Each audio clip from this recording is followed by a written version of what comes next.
She thought the cabin was her new beginning until she realized she wasn't alone. What hides inside the mountains can change everything. Where are you watching from today? Drop your country in the comments.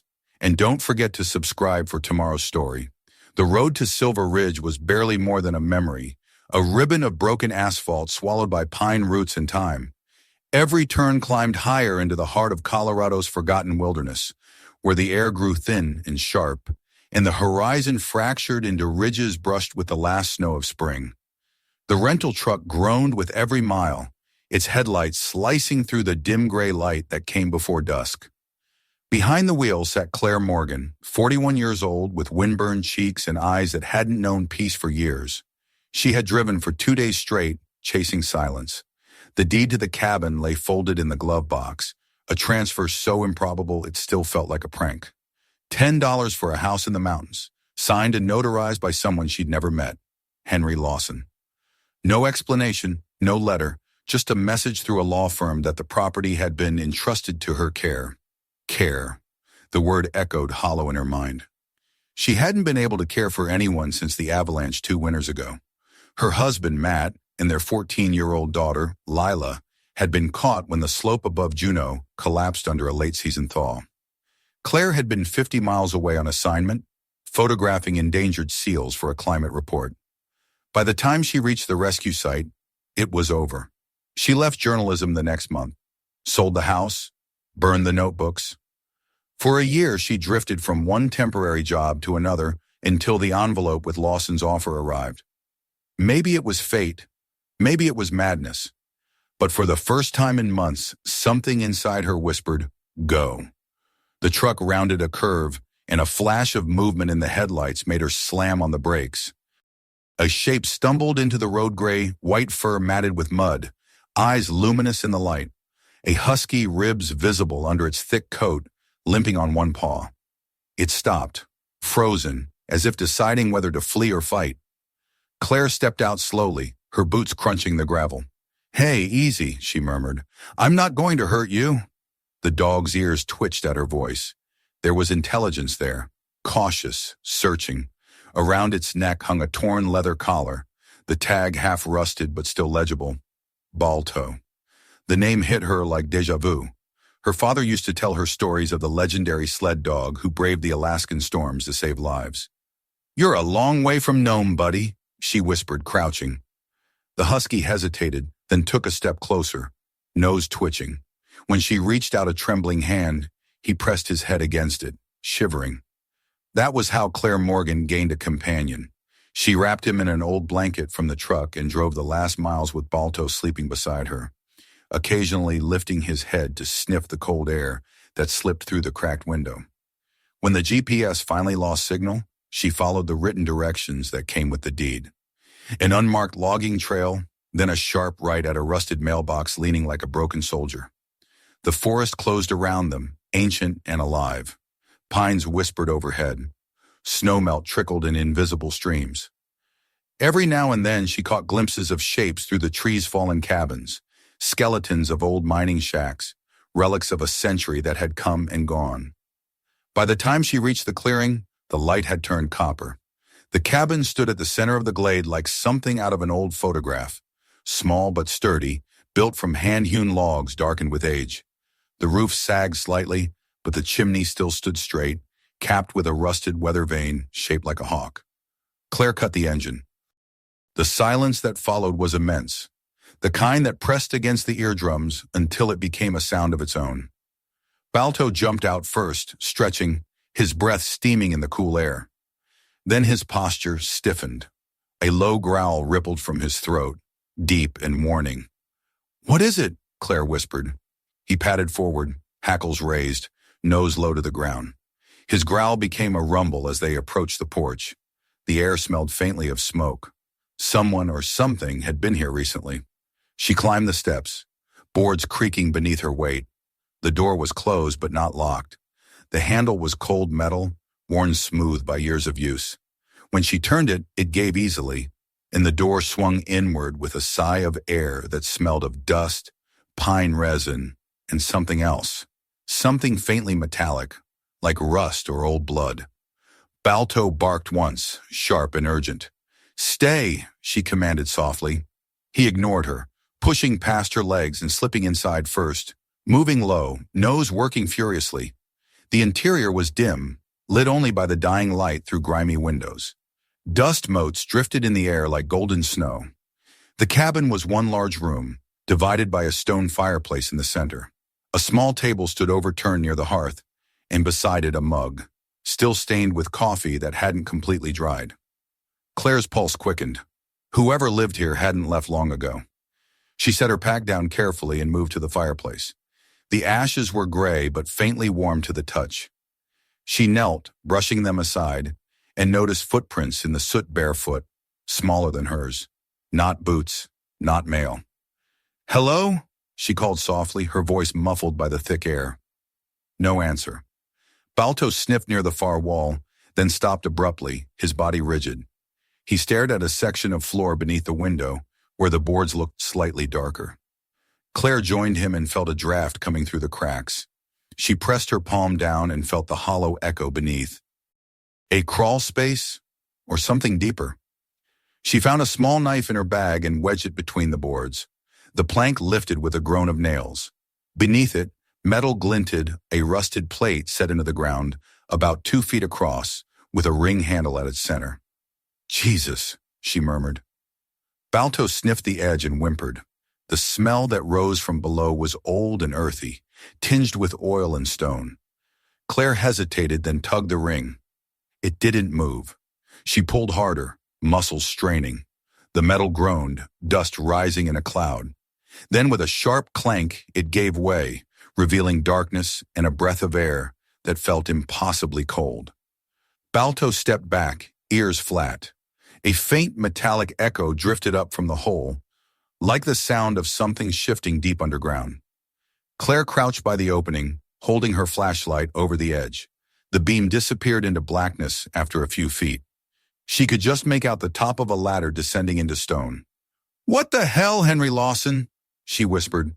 Balto barked once, sharp and warning, his gaze fixed on the darkness below. The hair on his back stood straight. She dropped the plank back into place, heart pounding. The metal rang once, then went still. Outside, the wind rose through the trees, carrying the faint echo of something that might have been thunder or something else entirely, something deeper. Claire leaned against the wall, her breath shallow. Balto pressed against her leg, trembling, his eyes fixed on the floorboards as if waiting for whatever was beneath them to move again. And somewhere in the forest beyond the clearing, far off but unmistakable, came the low growl of an engine climbing the mountain road. It was already dark when the first snowflakes began to fall over Silver Ridge. The next morning broke with a brittle kind of silence, the kind that seemed to hold its breath, as though the forest itself were waiting. The first light spilled across the frost-crusted clearing, touching the cabin walls in pale gold. Inside, Claire sat at the wooden table, her notebook open but untouched. Balto lay near the hearth, his silver-gray coat catching the light from the fire she had rekindled before dawn. Every now and then his ears twitched, listening for sounds beyond the walls. She hadn't slept much. The memory of the metal hatch under the floor had kept her awake. Whispering questions she couldn't silence. What was Henry Lawson hiding beneath this place? And why leave it to her, a stranger who had no reason to be part of his world? Claire reached for her thermos and took a sip of coffee gone lukewarm. The bitterness steadied her. She looked at the backpack beside her chair. Inside were the few personal things she hadn't sold. Her camera, field lenses, a first aid kit, and a small tin containing Matt's wedding ring and Lila's silver charm bracelet. They were all she had left of her old life. Balto stirred, raising his head suddenly. His ears pricked, and he growled low, staring toward the wall that hid the hatch. "Still on your mind too, huh?" she murmured. He whined softly, glancing from her to the floorboards as if insisting they leave it alone. But curiosity was stronger than fear. She stood, pulling on her jacket and gloves. "Come on, boy. Let's get some air." Outside, the forest was soaked in silence, the kind that made every sound sharper, the crunch of frost beneath her boots, the whisper of branches brushing overhead. The air carried a scent of snow and pine resin. Balto moved ahead, nose to the ground, tail stiff with focus. She followed him past the clearing into a narrow trail that wound downhill toward the sound of running water. The creek appeared suddenly through the trees, narrow and clear, its banks dusted with frost. Beside it lay the remains of a campsite half-collapsed tent, torn plastic, in the burnt circle of a fire pit. Claire's pulse quickened. Whoever had stayed here hadn't left long ago. She knelt, studying the ground. The prints were faint but clear enough boot tracks, probably men's, one heavier than the other. There were also deeper impressions near the creek, as if someone had carried a heavy box or equipment. Among the debris, something metallic caught her eye. It was a camera, the lens shattered, its casing dented. The label read, EDI, Environmental Development Initiative. Claire frowned. She knew that name. The EDI was a corporation with a gleaming reputation in the media clean energy, sustainable technology, but environmental circles whispered a darker story. Illegal extractions, silenced scientists, missing permits buried under government contracts. She turned the camera over. The memory card slot was empty. Balto barked once, drawing her attention to the opposite bank. He was pawing at a mound of leaves, revealing a torn jacket sleeve. The fabric was soaked, stiff with frost, but she could make out a name tag. Lawson. Her stomach twisted. Henry Lawson hadn't just disappeared. He died here. She scanned the surrounding trees. The underbrush was disturbed, as though something or someone had dragged a body away. There were faint traces of red on the stones by the creek, almost hidden by moss and ice. Balto whined, pawing at the ground again. Beneath the sleeve, a small waterproof notebook was half buried in the dirt. Claire pried it free, brushing off mud. The first page bore a date from 4 months ago. Lawson's handwriting was neat, deliberate. Magnetic anomalies confirmed beneath the ridge. Reading stronger each week. Energy source possibly geothermal, possibly not. EDI insisted on further drilling despite warnings. They know what's down there. They just don't understand it. She flipped to the next page. Dreams getting worse. Can't sleep. The hum under the ground is louder now. Sometimes it sounds like voices. The last entry was smeared, written in shaky lines. They're coming. Told them the tests were dangerous. They laughed. If I don't make it, someone has to keep this mountain safe, leaving deed where it'll find the right person. Claire closed the notebook, her hands trembling. That's why he gave it to me, she whispered. He knew they'd kill him. Balto's growl made her look up. He stood rigid, facing the trail that led back to the cabin. The fur along his spine was raised, teeth bared. A moment later, she heard it too. An engine, faint at first, then closer. Tires crunching over frozen soil. They weren't alone. Claire snapped the notebook shut and stuffed it into her jacket. Let's move. They climbed the slope, weaving between trees. She stopped just short of the clearing and crouched behind a fallen pine. From there, she could see the cabin and the black SUV parked beside it. 2 men stood outside, both in dark outdoor gear, their movements deliberate, practiced. One carried a metal detector, the other a tablet linked to a satellite receiver. Balto gave a low snarl. Easy, she whispered, pressing a hand to his chest. The taller man tapped his earpiece. Perimeter clear. Her truck's still here. She can't be far. Search the property. Lawson's data has to be in that cabin. Claire's heart hammered. She couldn't risk being seen, not yet. They moved inside, leaving the door open. From her hiding spot, she saw one of them lift the floorboard, the same one that covered the hatch. Bingo, he said. The other man joined him, kneeling. Seals still intact. Guess she didn't get this far. Lawson was smarter than he looked. Their words carried easily in the still air. Claire's throat tightened. The hatch wasn't just a secret, it was what they had come for. Balto shifted beside her, muscles tense, his eyes fixed on the strangers. He was ready to attack if she gave the word, but she knew that would be suicide. Instead, she scanned the forest for options. To their left, a ridge rose sharply. Above it, smoke curled faintly. A campsite, maybe an outpost. If she could get there, she might find cell reception, or at least high ground. She touched Balto's collar. We'll circle around, she whispered. Quietly. They crept backward into the trees, each step measured, careful not to snap a twig.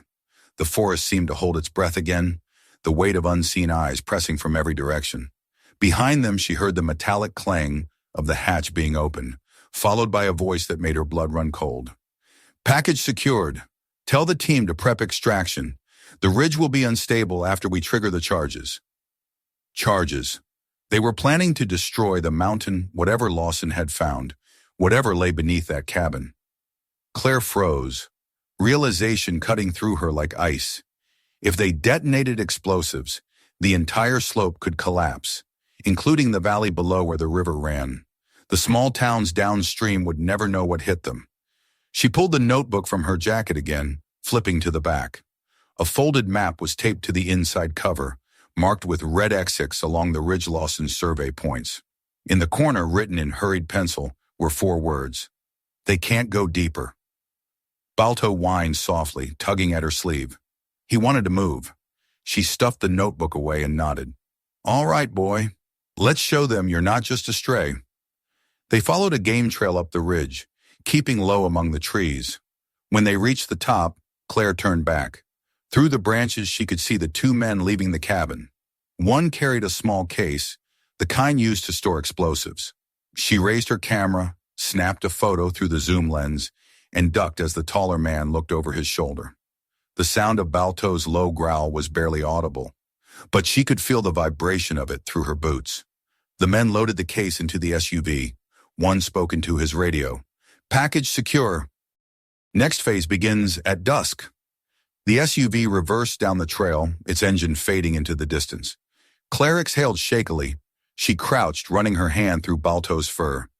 We've got until nightfall. He wagged his tail once, his blue-gray eyes meeting hers, calm and focused. It was as if he understood the stakes. She looked back toward the cabin. The wind shifted, carrying with it the faint metallic hum she'd read about in Lawson's notes, a vibration that seemed to rise from the ground itself. The mountain was alive, and it was warning her. As the last light faded, Claire gathered her gear. The EDI team would return soon to destroy whatever lay under Silver Ridge. But before they did, she needed answers. When she and Balto stepped back into the cabin that night, the air felt heavier, charged. The hatch waited in the center of the floor, its surface cold as ice. Claire rested her hand on the metal ring. Time to find out what you died protecting, Henry. Balto whined, pacing beside her, but when she lifted the hatch, he didn't back away. He simply stood guard at her side, eyes locked on the darkness below. Together they descended into the depths of Silver Ridge. The air beneath the cabin was cold enough to sting her lungs. The ladder creaked as Claire descended, her flashlight cutting through clouds of dust that spiraled upward with each breath. The space below felt ancient, hewn from the mountain itself, the stone walls slick with moisture, the smell of iron and oil thick in the air. Balto followed reluctantly, claws scraping the rungs. When he reached the floor beside her, he pressed close, ears flattened, eyes darting between the shadows. His low whine echoed off the stone, swallowed almost immediately by the stillness. The chamber was larger than she expected, at least 20 feet across. The beam of her flashlight swept across old wooden beams, rusted mining equipment, and stacks of metal boxes covered with tarps. Dust lay thick as snow. Jesus, Henry, she murmured. What were you doing down here? She knelt beside the nearest box, brushed away grime, and pried it open. Inside were geological tools, core drills, mineral hammers, and a series of rock samples, each labeled with coordinates. Some of the stones shimmered faintly, streaked with veins of something that caught and refracted the light like shattered glass. Balto growled softly, sniffing one of the samples. His fur crackled with static. She frowned. You feel that too, don't you? She picked up one of the rocks. It was strangely warm despite the cold around them. When she brought it close to the flashlight beam, the mineral veins pulsed faintly with a bluish glow. The hum started then low, almost inaudible at first, vibrating through her bones. The flashlight flickered once, twice, then steadied. Claire's pulse quickened. She set the stone down carefully and turned her light toward the far wall. There, half hidden beneath a drape of tarp, stood a massive steel door built directly into the rock. It had no visible hinges, just a circular locking mechanism in the center. The metal around it was engraved with strange patterns, concentric lines that spiraled inward like a whirlpool. The same symbol she'd seen carved into the cabin wall upstairs. Lawson's notes replayed in her mind. Magnetic anomalies, energy source, not geothermal. Balto barked once, sharply. His tail was stiff, his gaze fixed on the door. A faint blue light seeped from the seams where steel met stone. "Okay," she whispered. "We're not touching that." She turned instead to a desk pushed against the far corner, its surface littered with notebooks and weathered papers. Among them sat a small metal case with Lawson's initials etched into the lid. She flipped it open and found a flash drive nestled inside, labeled Final Survey, Restricted. Her throat tightened. This was what the EDI team had come for.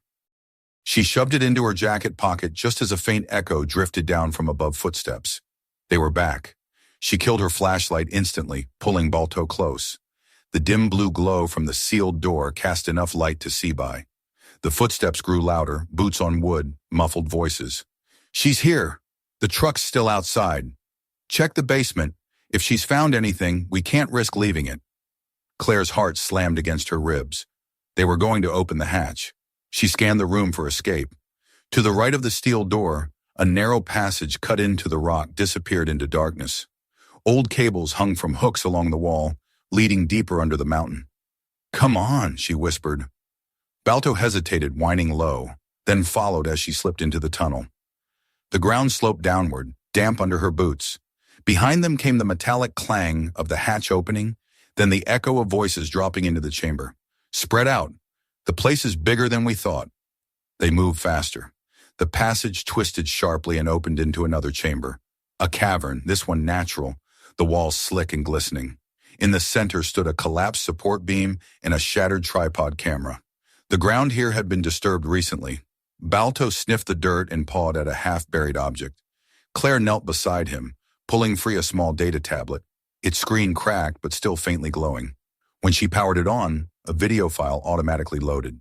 The shaky footage showed Henry Lawson in this very cavern, his face gaunt, eyes ringed with exhaustion. "Day 73, he said, voice echoing. "EDI's ordered full extraction. They're ignoring every warning. This isn't just mineral activity, it's electromagnetic. The readings are off the charts, and the energy seems intelligent. It reacts to movement, light, even sound." He paused, glancing nervously at something behind the camera. "They call it the core, but it's not just a geological phenomenon. The feed cut out abruptly. Claire's fingers tightened around the tablet. She replayed the last seconds, adjusting the brightness.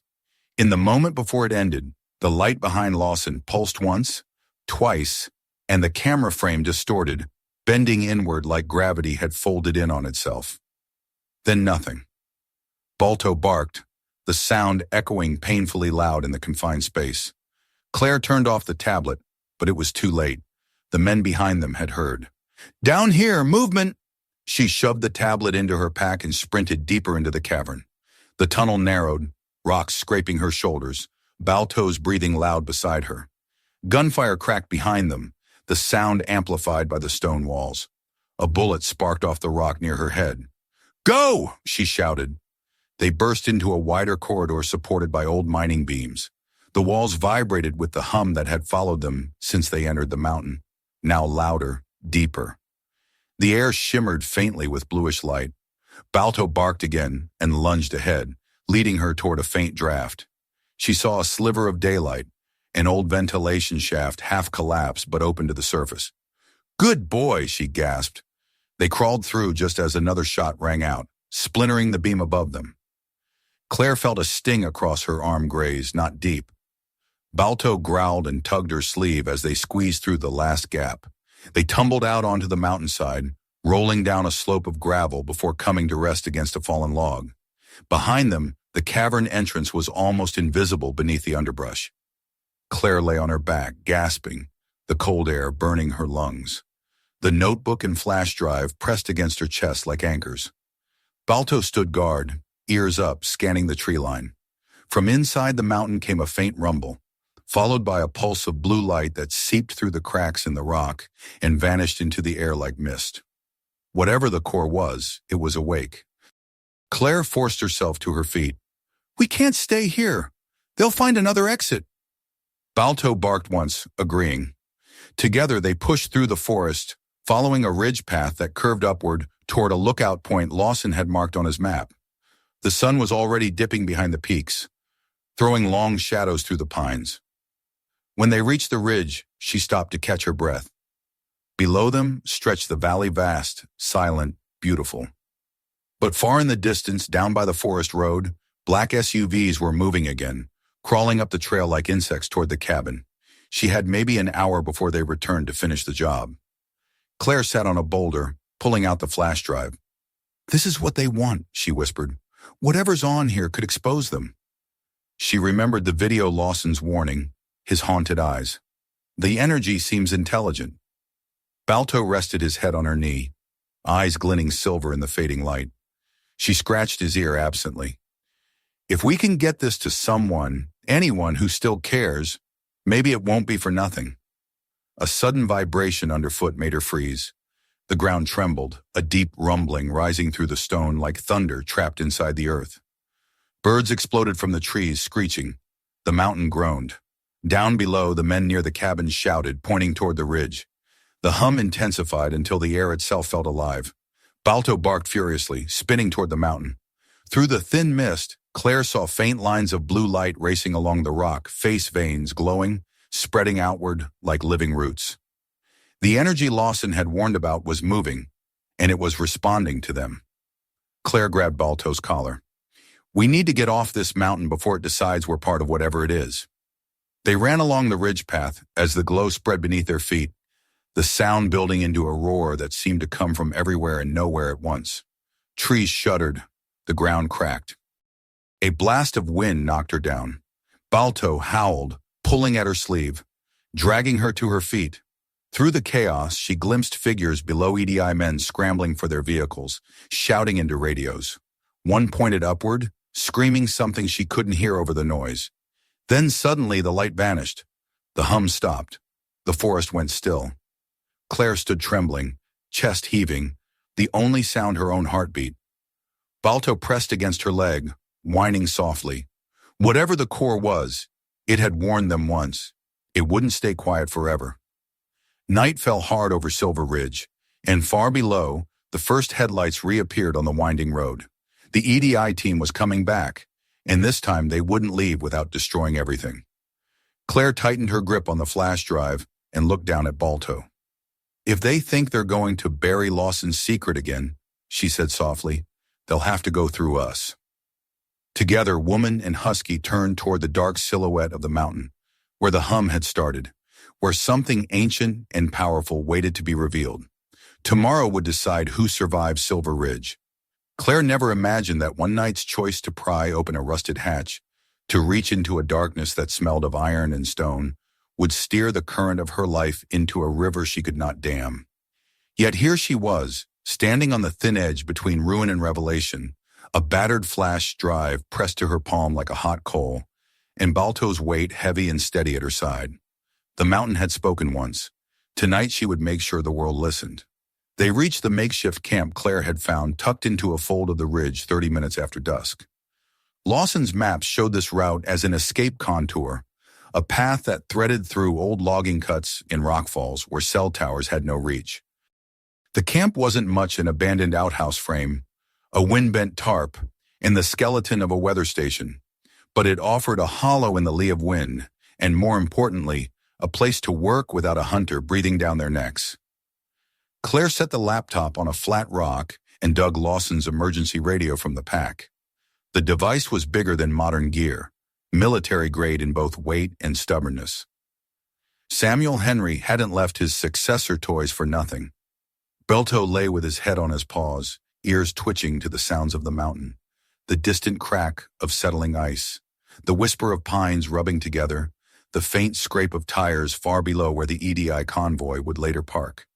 He whined once and shifted his head so his muzzle was almost in Claire's lap.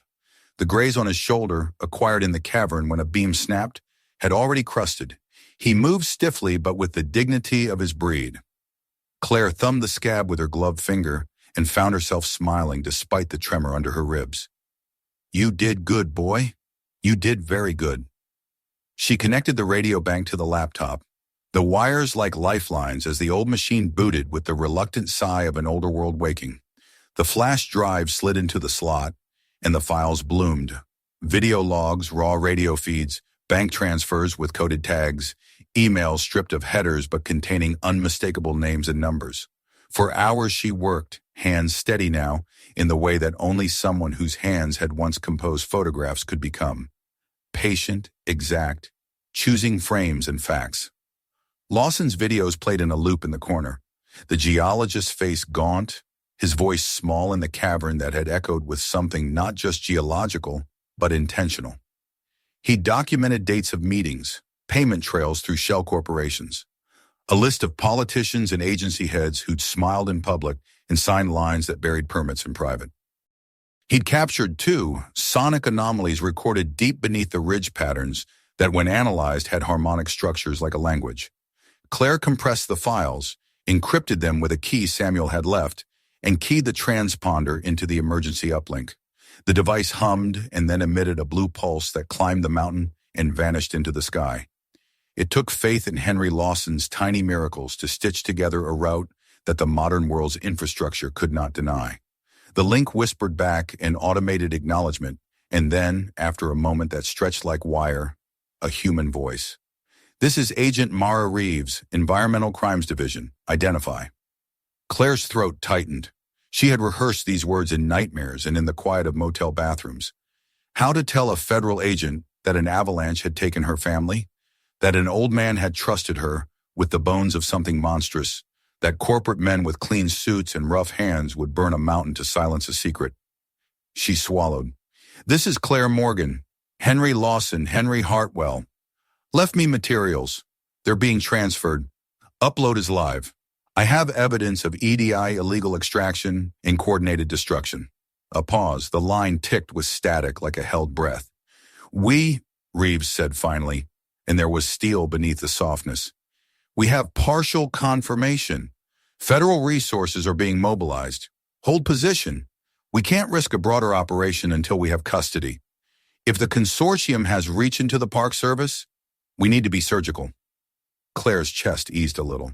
"They're coming back," she replied. "They have charges. They'll burn the place tonight if we don't stop them. I can't get to a secure drop without them. Upload everything. You're on a secure channel. We have eyes on your transponder. We'll triangulate your position. Keep the line open as long as you can. Do not engage directly." She'd expected to be told not to move, to shelter and wait, to let the men in black suits and corporate logos come to collect the stew of evidence and trivia that only federal teeth could chew clean. The words sounded reasonable. They were reasonable. But they landed on her like a demand to wait while a mountain burned. Claire's hands were not the hands of someone who could sit by and watch wolves and FEMA and corporate mercenary crews tilt the scales with explosives. Samuel had trusted her because she would not watch passively. Henry's last note had been clear. "You can't let them go deeper." She tightened the laptop strap. "Agent Reeves," she said, forcing caution into the threat of her voice. "You can't stop them if they erase the evidence and make it look like a wildfire. Let me delay them. Let me buy you time." Silence, then the crack of authority. "Document everything you can. Record audio, record video. If they move to deploy charges, make clear the chain of command. We will move with maximum priority, but do not put yourself or the evidence at imminent risk." Claire didn't argue. She only said, "Copy." And then she switched the laptop to a camera and aimed it at the ridge, the cabin, the line of trees, and the faint road that threaded below.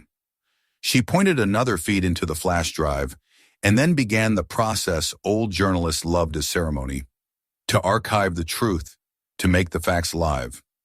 Lawson's files were already being transmitted through the uplink, encrypted and mirrored across federal servers that she hoped would not be as easily bribed as local inspectors and petty judges. The night swallowed the hours. The mountain noises rose and fell, like the breath of something that had been sleeping for centuries, and now thinned its sleep to listen. Balto would not leave Claire's side. his muzzle occasionally working on a bit of raw hide she had torn from an emergency ration. At Naewan 200, the silence broke. A cluster of headlights crawled up the logging trail and stopped at the cabin. Engines idled like beasts content with their prey. Claire caught the movement through the trees and flipped the camera, the red recording dot sealing the moment into digital immutability. 6 men stepped out, black-clad, moving with breathless coordination. They wore no corporate logos, nothing on the mountain wanted advertising. One moved to the hatch, the metal ring catching a moonbeam and gleaming like a small promise of violence. The other 3 carried toolkits, less for subtlety than for demolition. Claire's heart hammered.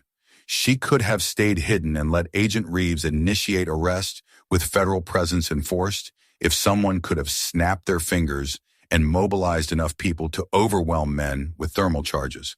But Claire had watched the SUV pull away 2 nights earlier and return with new men. She'd watched them laugh into radios about burned evidence. She knew their morals. She knew their speed. Waiting could mean watching the forest go up in flames and listening to the nation shrug. She slid out from behind the rock and moved with Balto at her shoulder, a shadow among shadows. The first man whistled softly.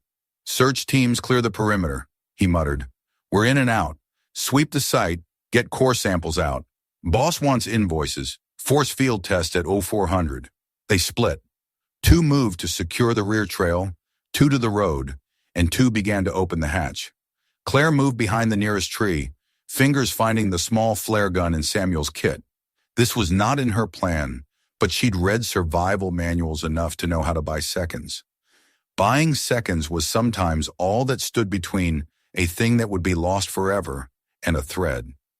She thumbed the flare's safety and felt the weight of choices on her palm. One of the men, tall, scarred across his cheek, slid the ring and lifted the hatch without effort. Metal sang as it opened. A breath of cold air shuttled up like the opening of a crypt. The man's light sank into the darkness and found the cellar. The steel door, the tools, the samples. He blinked in the blue glow and cursed under his breath. "What the hell?" Claire's fingers closed on the flare. Her mind moved like a camera, framing, focusing, remembering everything Sam had written. The core wasn't inert. It reacted. It had language. She thought of the way the veins in the rock had lit like a map, and of the way Balto had refused to be separated from it. This mountain, for all its threat, had not been the aggressor of men. Men had come to take and to erase. The core, whatever it was, energetic, harmonic, living in some physics she could not name, had only defended itself. She fired the flare. It arced crimson across the clearing, landing near the hatch with a crack of heat and sound. The men swore. One ducked instinctively for the flare's heat. Another cursed and shined his lamp into the trees. In that flash of human error, Claire acted. She sprinted the 20 yards to the hatch and jammed the laptop and the flash drive into the opening the man had made. Her shoulder hit metal. She shoved, her breath a ribbon of white, and then she kicked the hatch shut with the heel of her boot. "Hey!" someone shouted. Footsteps pounded. The scar-faced man lunged, but Claire had already backed away into the dark and was gone, swallowed by the trees with Balto at her heels. The world went to a new kind of panic, men cursing, radios flaring, while Claire ran, hard a drum. But she ran to a place she knew, Henry's second contour, the old ventilation shaft that led away from the cabin into the cave network. Once underground, the air turned cool and wet. The hum wrapped close, a living pulse that seemed to note her presence and consider it. The EDI men had split in their search. 4 ran back toward the road, hot with anger and the burn of the flare's disruption. 2 remained at the hatch, swearing into radios, reporting a civilian sighting. They were professionals enough to call in reinforcements. Claire had a map embedded in her bones now, and Samuel's planning had been meticulous. There were evacuation shafts and sealed routes and caches of thermal suits. She paused in a cavern where Lawson had once placed recording gear, and she shoved the laptop into the hollow of a rock. The uplink had transmitted but not finished. The red light blinked at a stalking pace like a heartbeat. She ripped a cable free from the radio and jammed it between 2 jagged stones to hold it in place. It held. The recording continued. The device hummed, and the mountain answered with a long, low note that vibrated into Claire's molars. She pressed her face to the stone and felt a warmth that had nothing to do with her fevered adrenaline, something like pity. Below ground, the men gathered in small groups as the hum grew. As the mountain's veins pulsed blue and lines of light sketched themselves across the concrete and rock like a map of the world's hidden arteries. One of the outside EDI teams, in their hurry, had tripped a sensor. In a moment that would later be replayed in courtrooms and newsrooms, the sky above the ridge ignited, not with the incendiary charge the consortium had planned, but with a blue electric aurora that danced across the pines. The men on the surface stood frozen. The thermal charges in their case felt useless then. The core was speaking in a language that made explosives look like toys. The sound it made was not merely energy. It reorganized the particles around it, and the first of the men found that their tools began to fizz and fail, as if the metal itself didn't want to be used for ruin. Claire heard a sound like a long human wail rise from the trees, then a series of closer animal sounds. The howl of wolves coming in from the valley below, voices unwinding into nature's chorus. The wolves, drawn by their earlier gunshots and the scent of upheaval, threaded the paths they had always known and took their place along the ridgelines. The mountain's response and the predator's arrival were a coordination that stunned even the leathery men who'd come to bury a secret. They were suddenly very small. Agent Reeves's voice broke through Claire's earpiece, brittle with urgency. "We have a hot asset on your uplink. FOBs inbound. Do not approach extraction point until Federal Air is on scene. Then, thermals on concealment protocol confirmed. Stay put and document."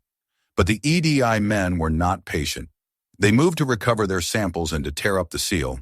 They approached the steel door. The mountain answered. Rocks shuddered. A gout of steam and gas hissed from a fissure, white and bitter. One of the men flinched, dropping his kit. A light blinked on his handheld detector, then blinked out.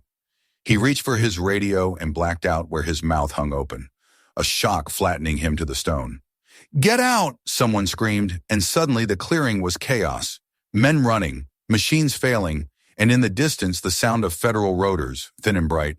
The helicopter that arrived was painted nondescript, the blades of silver thunder that struck the cliffside with force enough to hollow treetops. Federal agents poured out, moving with authority that turned the tide. Agents in blue and plain clothes coordinated with men in green and black, and lines of evidence were sealed. Agent Reeves came down on a rope, eyes like flint, and in 3 minutes the mountain that had been lawless for decades felt the presence of institutions accustomed to standing at the edge of ruin. Claire crawled up the ventilation shaft as the helicopters buzzed and the wolves circled, and the mountain seemed to sigh, a long, drawn exhalation that left the air cleaner. The laptop's red light finally blinked steady and then dark as the final packet of Lawson's recordings pushed into secure servers. The data was coded, mirrored, notarized, and distributed across a lattice of federal protections. It would not be erased by men with shell companies. It would be a country's truth if enough prosecutorial courage matched it. When Claire emerged into the cold light near the ridge, Balto met her with a lurch and a nuzzle.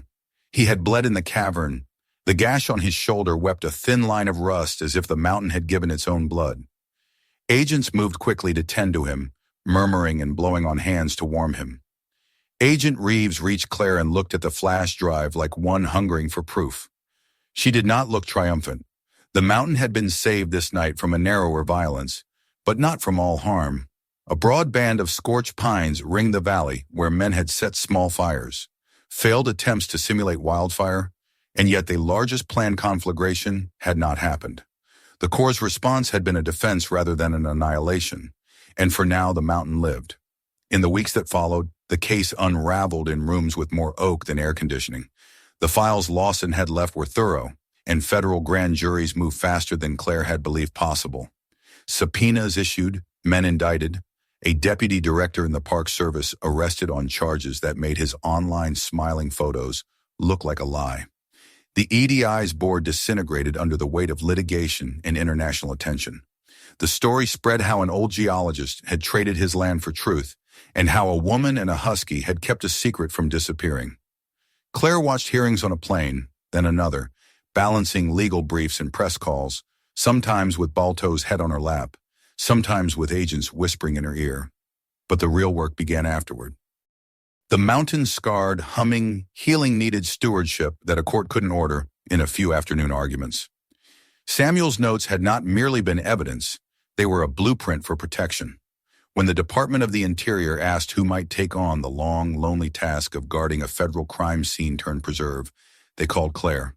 She thought they were mistaken. She had no capital in Washington. She had a past that had been hollowed by loss. But Henry's last letter had not simply handed a deed, it had passed a charge. "You fit my criteria," he had written.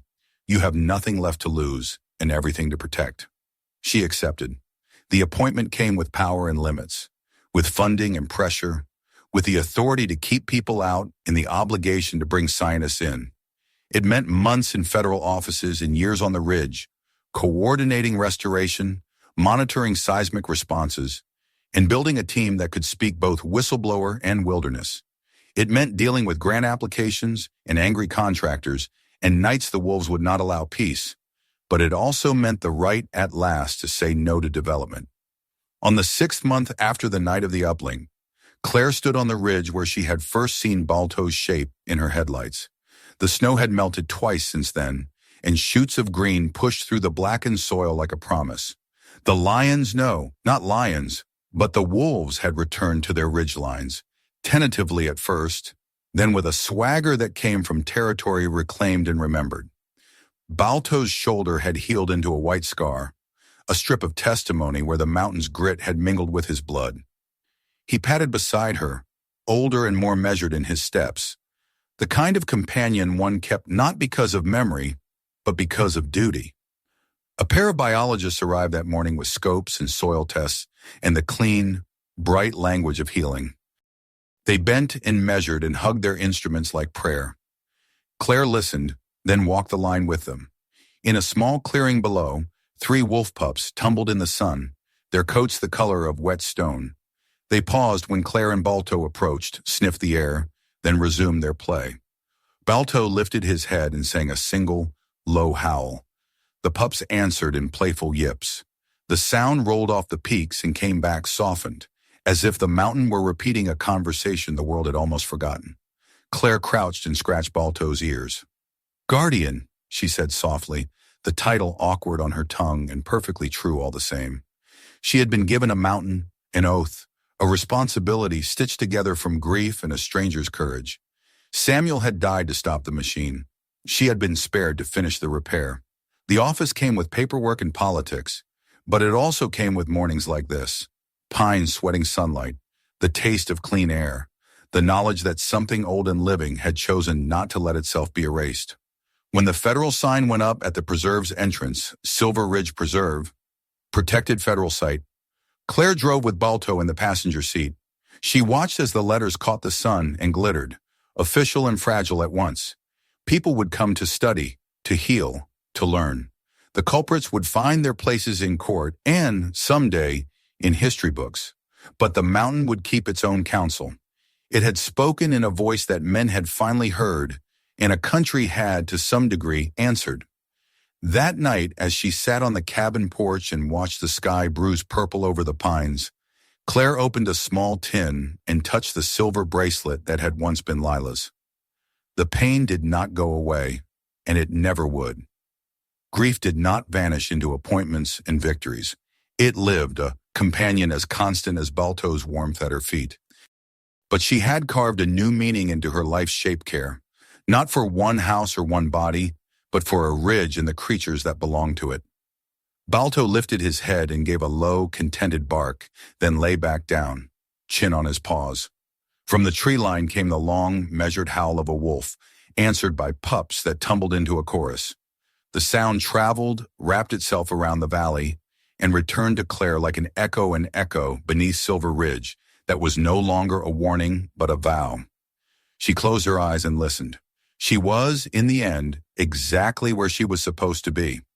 If this story gave you chills, make sure to subscribe and turn on the bell. New stories like this one drop every week. And remember, sometimes the wild keeps its secrets until someone dares to listen.